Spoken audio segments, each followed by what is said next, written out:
I'm DJ Preemo and I present to you So What's Up. Okay, computer, run it back.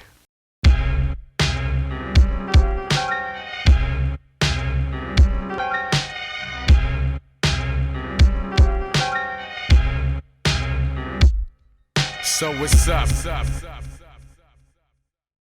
Yeah. Let's get into it. Let's keep it going. Let's go. Or like they say in today's world, let's fucking go. Or fucking go. Take the G off. All right, shout to all the G's out there, though. You don't have to have a G to still be a G. Anyway, like I was saying, we're back at it with another one. Now, we're going to go back into the Gang Starr family tree because we have so many records that are very, very vital to talk about. 1994, Hard to Earn came out. My favorite album out of all the Gang Starr albums I've ever been a part of. As I've said in other episodes, Guru always makes a list of the song titles and puts it on the wall, and we leave it there until the album's completed. We don't put it in any particular order. We just look at whatever, and I just start to create based off where my mind is that day to create the soundscape for him to write his rhymes to. This particular record right here, first of all, we talked about a lot of the drama and the violence and the war stuff on Step in the Arena back in 1991 with a song called Who's Gonna Take the Weight, and we even did a video to it, and that was during the Iraqi-Kuwait War. But this one is a little bit different when it comes to war, and I'll tell you why. Tonz O Gunz. This is a different type of war right here, all right? This particular war is about the guns and the influx of guns in our society worldwide. And the fact that we've lost homies and good people to, gun violence and whatnot, and the wrong hands are holding the guns and not thinking wisely on how to use them, because I'm not against them, but at the same time, a lot of the wrong people are holding them because strays should not ever happen to any situation when you're not involved in a situation that of being a target, if you know what I'm saying. So with that, we wanted to talk about that issue, and Guru was very good at penning verses to talk about it. And during that time in 1994, it was just as crazy as it is now. It's just the only difference is surveillance is not at an all-time high like it is now, which is why I'm always wondering, how do y'all think you're gonna get away with a lot of the nonsense when the cameras is everywhere and you ain't thinking like that? Tracking devices, phones, everything, you dumb motherfuckers. We weren't in that era. So with that said, the song started to get put together. The first thing that came to my mind was a siren-like sound. I didn't know which way to approach it, but that's what I heard in my head. Everything is always from the head first for me, and then I look for things that match what I think it sounds like prior to the actual song being created. Drum-wise, I already knew tempo-wise where I wanted to go with it. So I started with drums first, and then I laid it down. Once I laid that down, I started looking also for just things that talk about war or fighting or gunplay or just some type of thing. There's so many things that you can get it from Western movies to mystery movies to Mission Impossible, all kinds of different things. There's so many things that involve warfare and violence and guns in our society, even in entertainment worldwide, from film to TV to music. So this is nothing new, but the overflood of it and how people younger and younger are dying by the hands of gunplay, we had to speak on it. So once I got the sounds down, the next thing was to find the main sound, which was a siren sample, that not the regular woo woo or anything like that, or this was more of a run for your life type sound. And when I found it, oh man, I knew we were there. And I didn't want to over polish it with a lot of stuff because it didn't need it.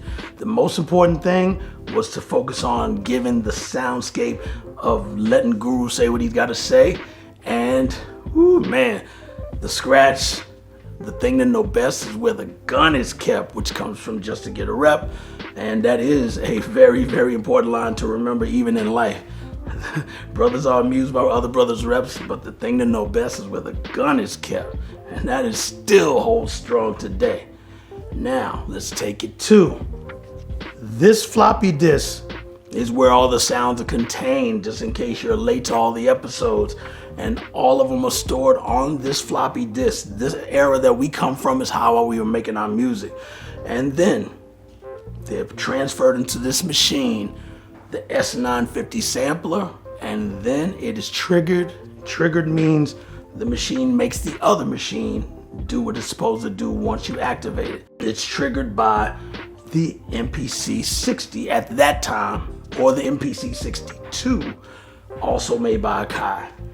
Once you put this floppy disk in and load it up, transfer the sounds to the pads. And one more thing, I'll back up a little bit, and I haven't done the backing up yet. Let's back up.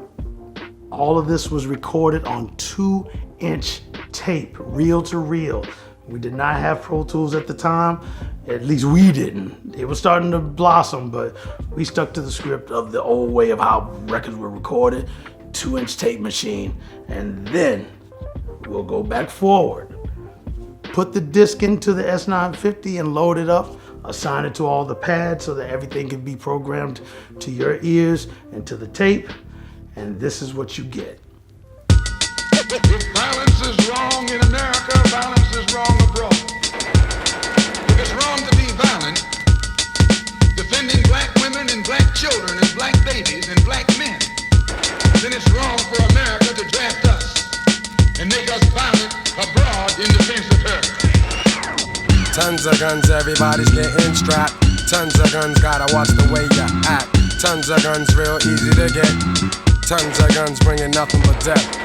Tons of guns are in the streets nowadays. It's big money, and you know crime pays. Check your nearest overpopulated ghetto. They greet you with a pistol, not trying to say hello.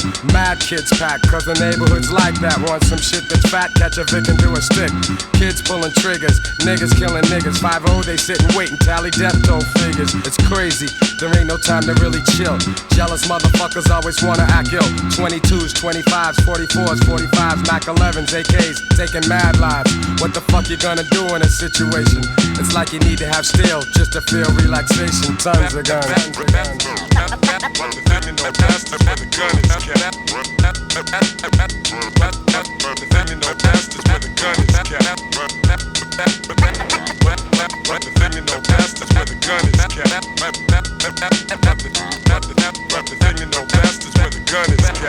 Tons of guns, you got, we got, they got. The state of affairs, yo, it's like mad chaos.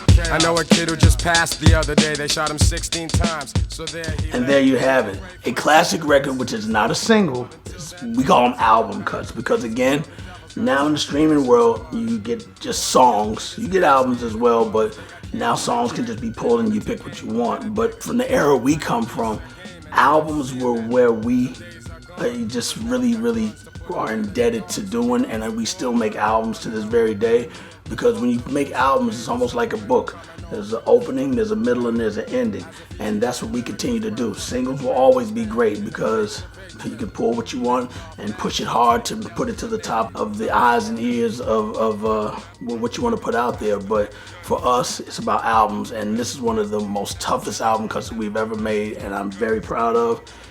Tons of guns, and you already know the rest. Salute the floppy disk, and that's what's up. Easy to get. Tons of guns bringing nothing but death. Tons of guns, but I don't glorify, cause more guns will come and much more will die. Why? Yo, I don't know, black. Some motherfuckers just be living like that. They like to feel a chrome in their hand.